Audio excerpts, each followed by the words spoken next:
लोकसभा चुनाव 2024 कई मायनों में खास रहा है। जिस तरीके से पीएम मोदी ने चुनाव शुरू होने से पहले नारा दिया था 400 पार का, लेकिन जब रिजल्ट आए तो वो काफी चौंकाने वाले थे। हालांकि एग्जिट पोल में बीजेपी और एनडीए को बहुमत बहुत ज्यादा दिखाया गया था, लेकिन जब रिजल्ट आए तो वो कई मायनों में एकदम अलग रिजल्ट था। और इसमें जो है बीजेपी को 240 सीटें आई और एनडीए जो बीजेपी की गठबंधन की जो पार्टियां हैं सब मिल करके 300 भी नहीं पार कर पाई। वहीं इस बार अपोजिशन ने बहुत अच्छा प्रदर्शन किया है। हालांकि अपोजिशन जो है वो मिल करके भी बीजेपी के जितनी सीट नहीं ला पाई है। तो ऐसे में बीजेपी की तो सरकार बन गई है, लेकिन अगर आप 2014 और 2019 से कंपेयर करेंगे तो इस बार की जो सरकार है वो गठबंधन की सरकार है। और इस सरकार में सबसे जो अहम रोल है वो टीडीपी और जेडीयू का है, क्योंकि दोनों को मिलकर के ही जो है बहुमत का जो आंकड़ा है सरकार बनाने का 272 का जो जादुई आंकड़ा है वो बीजेपी अकेले दम पर नहीं पार कर पाई है इस बार। और इसमें खास रोल टीडीपी और जेडीयू का है। और ऐसे में जो सबसे अहम सवाल उठ रहा है कि आखिर उत्तर प्रदेश में बीजेपी को बड़ा झटका क्यों लगा। उत्तर प्रदेश ही नहीं, बहुत सारे राज्यों में बीजेपी को इस बार नुकसान का सामना करना पड़ा है। अगर देखा जाए खास करके तो महाराष्ट्र हो गया या उत्तर प्रदेश हो गया या फिर राजस्थान हो गया या फिर हरियाणा हो गया, इन राज्यों में बीजेपी का कोर वोटर मतलब कोर सीट मानी जा रही थी कि बीजेपी यहां अच्छा प्रदर्शन करेगी, खासकर उत्तर प्रदेश में। और उत्तर प्रदेश में ही नहीं, इस बार का जो बीजेपी का नारा था वो बहुत सारा 400 पार का नारा इस बेस पर था कि राम मंदिर एक बहुत बड़ा मुद्दा था जिसे बीजेपी इस बार बताया जाता है कि भुनाना चाह रही थी। लेकिन राम मंदिर जहां बना हुआ है, जो सीट है अयोध्या यानी कि फैजाबाद सीट, वो भी बीजेपी के हाथ से इस बार निकल गया। तो ये सारे जो इस बार के चुनाव का जो नतीजा रहा है कुछ और ही बयां कर रहा है। और इस सब में सबसे जो अब इंपॉर्टेंट बात है कि इसी साल 3 राज्यों में यानी कि हरियाणा, झारखंड और महाराष्ट्र में विधानसभा चुनाव होने हैं। और अगले साल जो है वो दिल्ली और बिहार में विधानसभा चुनाव होने हैं। तो सबसे खास बात यह है कि इन राज्यों में इस बार के चुनाव का असर क्या रहेगा। क्या बीजेपी वैसी वापसी कर पाएगी या फिर इंडिया गठबंधन का इस बार जो है वो देखा जाएगा कि इंडिया गठबंधन कैसा प्रदर्शन करती है। माना जा रहा है कि इंडिया गठबंधन जो है अच्छा प्रदर्शन कर सकती है। इसी कड़ी में आज हम बात करेंगे हरियाणा की। हरियाणा का क्या है सीन। हरियाणा में टोटल जो लोकसभा सीटें हैं वो 10 हैं और इस बार के जो लोकसभा चुनाव हुए हैं उसमें सबसे ज्यादा हैरत में डालने वाली बात यह है कि बीजेपी को 5 सीटें आई है और 5 सीट इंडिया गठबंधन को आ गई है। ऐसे में एक तरह से कहा जा सकता है कि हवा का रुख बदलता हुआ नजर आ रहा है। और हम आज देखेंगे कि हरियाणा में जो चुनाव होने वाले हैं उसमें क्या बीजेपी जो है वो जीत पाएगी या फिर इंडिया गठबंधन जो है उसकी लहर आएगी। यही समझने की कोशिश करते हैं। तो चलिए शुरू करते हैं। अगर हम हरियाणा की बात करें तो हरियाणा जो है वो यहाँ बीच दिल्ली यानी कि हमारी जो देश की राजधानी है उसके जस्ट बगल में सटा हुआ राज्य है।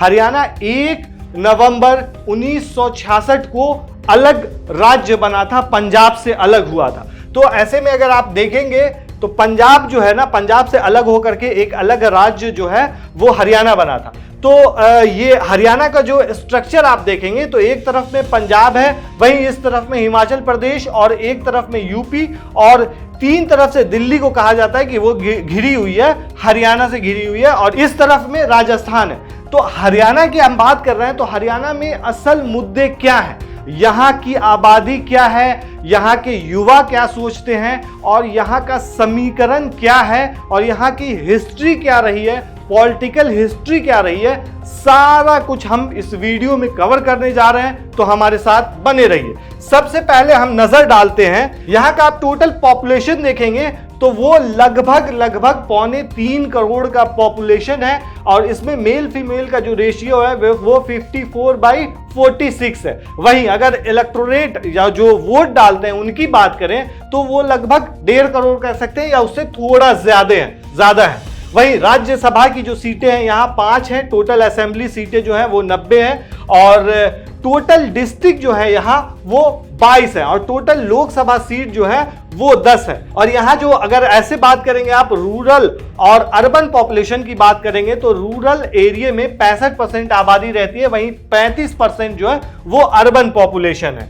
और इस तरीके से देखेंगे और इसमें जो मेन फिगर जो बताया जाता है क्राइम के मामले में, हरियाणा का जो रिपोर्ट जो आई है एनसीआरबी की और भी बहुत सारी जो रिपोर्ट आई है उसमें बहुत लो ग्रेड दिखाया गया है।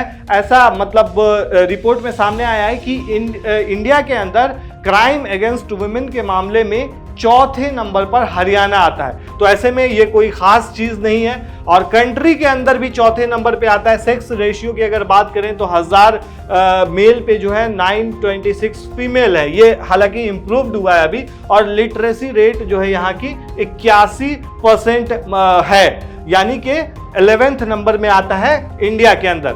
और सबसे बड़ी बात अगर हम इसकी बात करें जीडीपी के मामले में ये 13th इन द कंट्री है। ईज ऑफ डूइंग बिजनेस के मामले में ये बहुत अच्छा प्रदर्शन कर रही है। हालांकि आपने नाम सुना होगा, गुरुग्राम का नाम सुना होगा, जहां बहुत सारी एमएनसीज कंपनी है, बड़ी बड़ी कंपनियां हैं, वहां इंडस्ट्रियल एरिया है।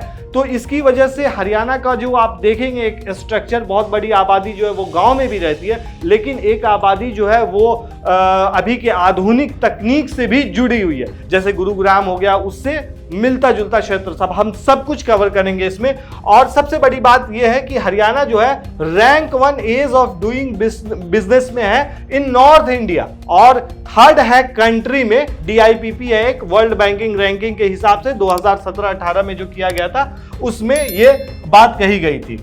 और पर कैपिटा इनकम जो है वो इंडिया के टॉप 5 स्टेट्स है उसमें हरियाणा आता है। वहीं ये जो आपको बता रहे थे जैसे एनसीआर रीजन है यहाँ का, उसमें टोटल हरियाणा में जो है 22 डिस्ट्रिक्ट है, उसमें से 13 डिस्ट्रिक्ट जो है वो एनसीआर रीजन में आता है, जहां बहुत ज्यादा प्रोडक्शन का काम होता है, ट्रेड जोन इंडिया का कहा जाता है इसे। और 36% जो स्टेट की जो पॉपुलेशन है वो यहाँ की कल्टीवेशन में इन्वॉल्व रहती है और उसमें से भी 15% जो है वो एग्रीकल्चरल लेबर के तौर पे काम करते हैं। 3% जो उसमें भी पॉपुलेशन है वो हाउस होल्ड इंडस्ट्रीज ये सब में काम करते हैं और 45% किसी अन्य और काम में इन्वॉल्व है। तो ऐसे में अगर देखेंगे कि इंडस्ट्रियल बेल्ट किसे कहा जाता है हरियाणा का, जिस तरीके से गांव होता है कि बहुत सारे जैसे गाय वाय पालते हैं वहां के लोग ज्यादा, ऐसा माना जाता है। लेकिन जो अर्बन शहरी एरिया जो कहा जाता है, जिसको कहा जाता है कि गुड़गांव हो गया और गुरुग्राम जिसका नाम अब बदल कर दिया गया है, वहीं फरीदाबाद, रोहतक और मनेसर, ये जो है ना ये मेनली एमएनसीज से भरी हुई जगह है, यानी कि बहुत सारी एमएनसीज यहाँ पे सिचुएटेड है। तो मनेसर जो है उसको जो है एक तरह से मारुति का फैक्ट्री हब भी कहा जाता है। तो ये एरिया जो हो गए हरियाणा के, ये सारे एक तरह से आप कह सकते हो कि शहरी एरिया हैं, एमएनसीज जहां सिचुएटेड है। वहीं अब देखते हैं कि जिसे कहा जाता है गांव वाले एरिया, जिसको कहा जाता है वो कौन कौन सा है, जिसको एग्रीकल्चरल बेल्ट कहा जाता है। तो ऐसे डिस्ट्रिक्ट में झज्जर, रोहतक, हिसार, सिरसा, भिवानी ये सब जो आते हैं ना, और जैसे कुरुक्षेत्र हो गए, कैथल हो गया, करनाल, पानीपत, सोनीपत, जिंद, फतेहाबाद, भिवानी, ये सारे जो एरिया हैं ये हालांकि ये सब जो है एग्रीकल्चर सेक्टर में माने जाते हैं ये, लेकिन बाद वाला जो एरिया बताया यहाँ जो है ग्राउंड वाटर का बहुत ज्यादा शॉर्टेज है यहाँ भी। अब देखते हैं पॉलिटिकल टाइमलाइन पे एक नजर डालते हैं कि यहाँ का पॉलिटिकल ग्राफ कहाँ रहा है, तब आपको समझ में आएगा कि यहाँ का पूरा होल स्ट्रक्चर समझ में आएगा। जैसे एरा एक तरह से देखा जाए कि किसका दौर आया एक तरह से, तो यहाँ का मेनली अगर देखेंगे आप तो 4-5 जो ये है बड़ी बड़ी हस्ती हैं उनका दौर आया था। जैसे आया राम गया राम, तीन लाल, राइज ऑफ चौटाला, भजन लाल और इंडस्ट्रियलाइजेशन इन हरियाणा, ये सब एक हुडा युग है। ये सब युग है जिस टाइम में, जिस पीरियड में एक रेवोल्यूशन टाइप का चला था। और खास बात यह है कि यहाँ जो है ना प्रेसिडेंशियल रूल भी लग चुका है। प्रेसिडेंशियल रूल की अगर बात करें तो 1967 से 68 तक लगा था, फिर 1977 में, फिर 1991 में। अब बात करते हैं हम लोग जैसे राइज ऑफ चौटाला है, ये 1989 से 1991 तक था। इसमें बहुत सारे चीफ मिनिस्टर भी हुए, जिसमें ओम प्रकाश चौटाला मेनली थे जिन्होंने जनता दल को बनाया था, और उसके बाद जो है वो समाजवादी पार्टी बनी और फिर INLD में इसका विलय हो गया, मतलब वो इसमें चली गई। और इसका जो युग रहा है 1900, ये जो मुख्यमंत्री थे 1989 से 1991 तक, और फिर 1999 से लेकर के 2005 तक रहे थे। उसी तरह से स्टेटहुड का जो यहाँ का स्ट्रगल चला था, जब ये पंजाब से अलग हुआ था, वो हुआ था 1950 से लेकर के 1966 तक, और 1 नवंबर 1966 को ये अलग राज्य बन गया था। इसमें मेनली जो रोल निभाया था उन्होंने भगवत दयाल शर्मा थे। ये इंडियन नेशनल कांग्रेस से थे और 1966 से 67 तक ये रहे थे यहाँ चीफ मिनिस्टर के तौर पे, यानी पहले आप कह सकते हैं हरियाणा के पहले चीफ मिनिस्टर। वहीं अगर प्रोमिनेंट पार्टीज ऑफ हरियाणा का अगर बात करेंगे हम, कि मतलब यहाँ एक तरह से रीजनल जो पार्टीज होती हैं, मेन रोल उनका होता है किसी भी जैसे बीजेपी हो गई, तो वो एक तरह से नेशनल पार्टी कही जाती है, कांग्रेस नेशनल पार्टी कही जाती है। लेकिन जो रीजनल पार्टी होती है वो बहुत अहम किरदार निभाती है किसी भी स्टेट में गवर्नमेंट फॉर्म करने के लिए। तो इसमें VHP पार्टी, विशाल हरियाणा पार्टी, हरियाणा विकास पार्टी यानी HVP, हरियाणा लोक दल, इंडियन नेशनल लोक दल और हरियाणा जनहित कांग्रेस और जननायक जनता पार्टी JJP के बारे में आपको बता दें कि हाल में ही जो सरकार अभी बनी थी हरियाणा में, वो बीजेपी और JJP के गठबंधन से बनी थी, और गठबंधन टूट चुका है। अब JJP जो है वो बीजेपी से अलग हो चुकी है। लेकिन इसको भी हम लोग समझेंगे, डीपली समझेंगे पूरे चीज को। तो मेनली अगर पार्टी की बात करें तो विशाल हरियाणा पार्टी जो है वो उसके फाउंडर थे राव बीरेंद्र सिंह, और ये 1967 से लेकर के 1968 तक थी। लेकिन ये फिर 1968 में ही INC यानी कि कांग्रेस से मर्ज हो गई थी। वहीं हरियाणा विकास पार्टी की बात करें तो इसके फाउंडर थे बंसी लाल, और ये 1996 से 2004 तक थी, और 2004 में इसका भी विलय कांग्रेस में हो गया। और हरियाणा लोक दल जो थी, इसके जो फाउंडर थे वो देवी लाल थे। OP चौटाला, अजय चौटाला, इनके मतलब ये बेटे थे, और जो फाउंडर में भी कहे जाते हैं। और ये 1987 से लेकर के 1998 तक था, और 1998 में इसका नाम बदलकर INLD कर दिया गया था, यानी कि इंडियन नेशनल लोक दल। ये ओम प्रकाश चौटाला जो थे, इन्होंने इसके फाउंडर थे, और 1998 से लेकर के अभी तक प्रेजेंट में ये पार्टी है, इसका विलय कहीं भी नहीं हुआ। वहीं हरियाणा जनहित कांग्रेस की बात करें तो इसके फाउंडर भजन लाल थे, और 2007 से लेकर के 2011 तक ये पार्टी रही, और फिर 2011 में INC यानी कि कांग्रेस में इसका विलय हो गया। वहीं जननायक जनता पार्टी जो है ये दुष्यंत और दिग्विजय चौटाला की पार्टी है, और इनके ये फाउंडर हैं, और 2018 में इसको फॉर्म किया गया था, और अभी तक ये है, इसका किसी में विलय नहीं हुआ। स्टेटहुड स्ट्रगल की बात करें तो 1950 से 1966 तक चला था। आप हमें कमेंट में बताएं कि इसमें हमें डीप में जाना चाहते हैं या नहीं, आप समझना चाहते हैं या, तो हमें बताएं, हम इसको अलग से एक वीडियो बनाएंगे, नहीं तो ये वीडियो काफ़ी ज़्यादा लंबी हो सकती है। ये सारा राइज ऑफ चौटाला जैसे मतलब सारी चीज़ें इसमें डिटेल से हमने तैयार करी है आपके लिए। आपको अगर बताएं जैसा कमेंट में हमें, तो हम इसको फिर कंटिन्यू करेंगे।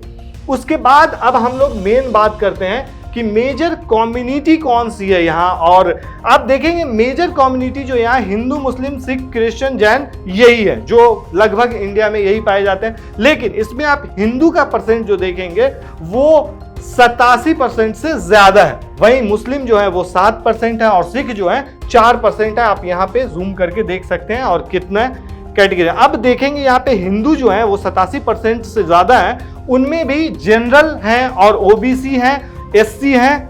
इन तीनों में आप जनरल में जो आते हैं वो जाट हिंदू आते हैं, और खत्री, ब्राह्मण, बनिया, राजपूत, त्यागी, बिश्नोई भी इसमें आते हैं। तो सबसे ज्यादा जो हिंदू में भी जनरल में भी जाट हिंदू, इनकी जो आबादी है सबसे ज्यादा है 17%। इसलिए अक्सर आपने सुना होगा जाट अलग से जो है अपनी बहुत सारी डिमांड भी, रिजर्वेशन की भी मांग करते रहते हैं, और इसका भी बहुत सारे, इस पे भी राजनीति चल रही है, इसको आगे बताएंगे हम आपको।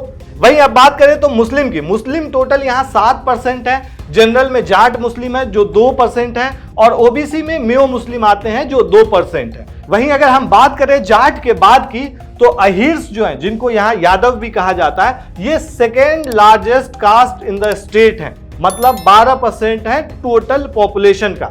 2001 के सेंसस के हिसाब से कि 96% जो एससी पॉपुलेशन जो थी स्टेट की, वो लगभग जो है ना 1,58,352 थी, यानी कि 3%। और मतलब बुद्ध की जो थी और बुद्धिस्ट जो थे और सिख्स जो थे, ये सिख्स जो थे वो 3% थे लगभग, और बुद्धिस्ट जो थे वो 0.1%। इस तरीके से यहाँ का है। अब पॉलिटिकल डिवीजन की बात करें और डोमिनेंट स्टेट की बात करें कि कौन सी कास्ट ज्यादा कहाँ पे रहती है, तो ये हरियाणा का मैप है। और यहाँ पे ये जो आप रीजन सबसे नीचे जो देख रहे हैं, यहाँ अहिरवाल मेवात रहते हैं ज्यादातर।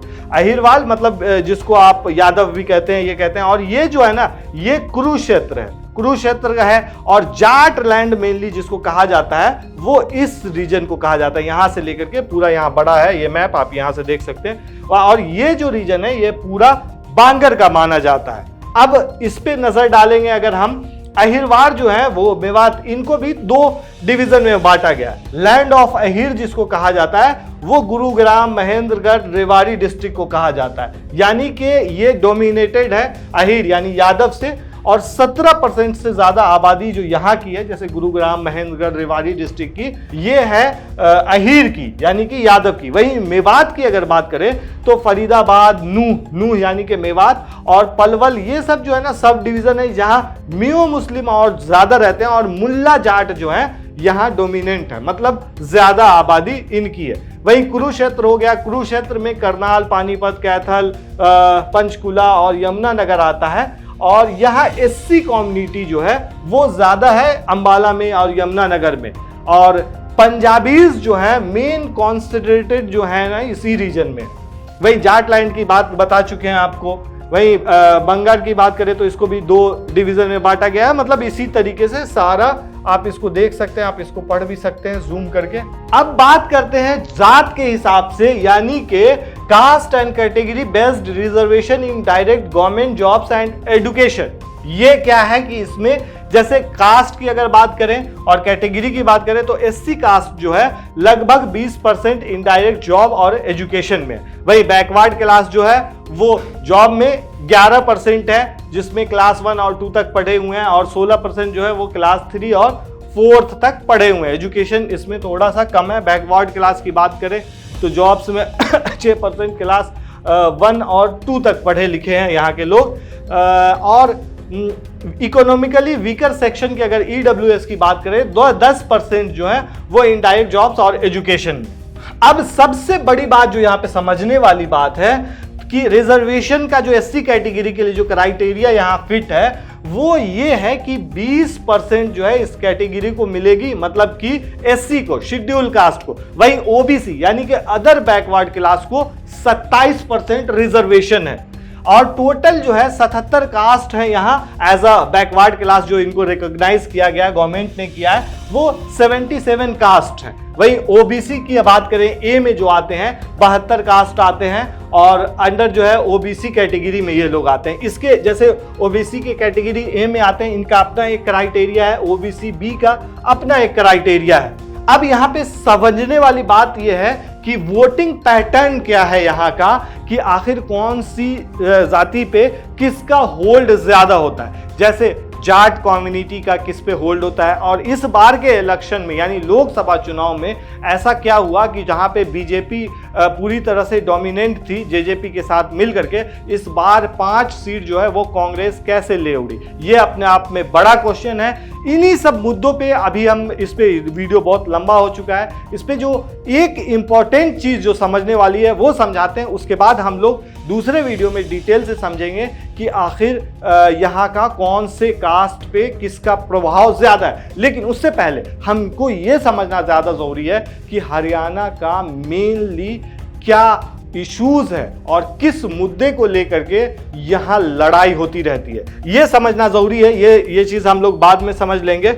हाँ, तो सबसे पहला जो मुद्दा आता है वो फार्मर्स इशू आता है कि फार्मर्स का जो मुद्दा है वो बहुत ज्यादा यहाँ गरमाया रहता है। आपने देखा होगा कि जब 2024 का इलेक्शन शुरू होने वाला था उससे पहले दिल्ली के बॉर्डर को किसानों के जरिए घेरा जा रहा था और इस पे बहुत ज्यादा राजनीति की जा रही थी। तो इसमें मेनली ये भी माना जा रहा था कि हरियाणा के बहुत सारे किसान हैं जो ये एमएसपी के प्राइस को लेकर के, एमएसपी को लेकर के अपनी लड़ाई लड़ रहे हैं और एमएसपी को बढ़ाने की बात कर रहे हैं। तो इसमें मेनली अगर देखा जाए तो एक तरह से ये एग्रीकल्चरल स्टेट माना जाता है, क्योंकि 70% जो आबादी है यहाँ की ये एग्रीकल्चर में किसी न किसी तरीके से इंगेज है। तो एक तरह से फूड प्रोडक्शन के मामले में ये अपने आप में सेल्फ सफिशिएंट मानी जाता है, हरियाणा को माना जाता है। और सबसे बड़ी बात है कि यहां जो है ना ये सेकेंड लार्जेस्ट कंट्रीब्यूटर है इंडिया के central pool of food grains के मामले में। हरियाणा जो है वो सेकेंड लार्जेस्ट स्टेट है। और इसी टाइम में जो चल रहा था गारंटी ऑफ एमएसपी का जो मामला है वो बहुत ज्यादा चल रहा था। और यहाँ अगर आप देखेंगे तो इतना बड़ा जो क्षेत्र है, 70% आबादी जो है वो किसानी से जुड़ी हुई है और यहाँ फर्टिलाइजर का बहुत ज्यादा शॉर्टेज होता है। जैसा कि अगर आप किसान हैं तो आप जानते होंगे कि फर्टिलाइजर के बिना कुछ नहीं हो सकता है। तो यहाँ जो है इसका शॉर्टेज भी बहुत ज्यादा देखा जाता है और इसको लेकर के बहुत सारे जो है एक तरह से प्रोटेस्ट भी होते रहते हैं। वहीं अगर रिजर्वेशन इश्यूज की बात करें तो जाट रिजर्वेशन हो गया, फॉरवर्ड कास्ट रिजर्वेशन हो गया, ये सब अपने आप में बड़ा मुद्दा है। वहीं अगर बात करें तो यहाँ लॉ एंड ऑर्डर से भी रिलेटेड बहुत सारे इश्यूज चले हैं। क्राइम अगेंस्ट वुमेन के बारे में जैसा अभी आपको बताया कि यहाँ चौथे नंबर पे इंडिया में ये आता है और 13,000 केसेस जो है वो रजिस्टर्ड किया गया था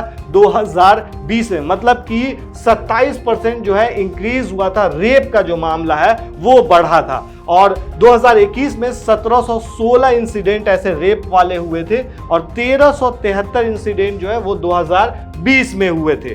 अब पॉलिटिकल इम्प्लीकेशन की अगर बात करें तो अपोजिशन कांग्रेस और आम आदमी पार्टी जो है वो एक तरह से बीजेपी और जेजेपी के अलायंस को टारगेट कर रही थी, लेकिन जेजेपी जो है वो अब बीजेपी से अलग है। तो इन्हीं सब मुद्दों को लेकर के यहाँ काफी ज्यादा इश्यूज चलते रहते हैं और एक बड़ा इशू यहाँ है यूथ से रिलेटेड, यानी कि बेरोजगारी। हाल में ही एक वीडियो काफी ज्यादा वायरल हो रहा था जिसमें देखा जा रहा था कि यहां से यानी कि भारत के हरियाणा से जो है बहुत सारे युवाओं को इजराइल भेजा जा रहा था। जब वहां युद्ध जो वॉर जो है वो पीक पे चल रहा था तो उस वक्त जो है ये मामला बहुत ज्यादा गरमाया हुआ था कि यहाँ के यूथ को वहां क्यों भेजा जा रहा है। और यहाँ के यूथ जाने के लिए भी इसलिए तैयार थे क्योंकि ये लोग बेरोजगारी से जूझ रहे थे और बेरोजगार नहीं रहना चाहते थे। और यहाँ पे सबसे इंपॉर्टेंट बात यह है समझने वाली कि आखिर जो जितने भी जो